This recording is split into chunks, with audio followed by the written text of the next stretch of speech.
আসসালামু আলাইকুম। মফিদপুর থেকে আমি আপনাদের সাথে আছি। আমার পাশে আছে একটি বিশাল মৌচাক।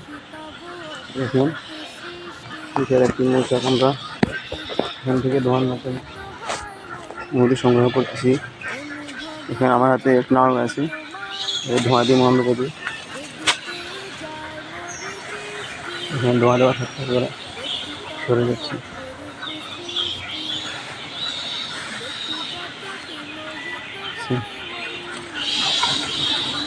সরে যাবে।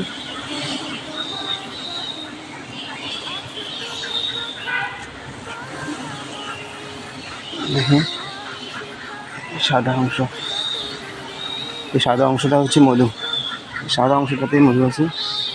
আমি আপনাদের সাথে মফিদপুর থেকে এটার মধ্যে মধু সংগ্রহ করতেছি। দেখুন, বিশাল মৌচাক। সাথে আমি আছি মফিদপুর থেকে হাফিজ মোহাম্মদ বাসির। দেখছেন, বিশাল মৌচাক।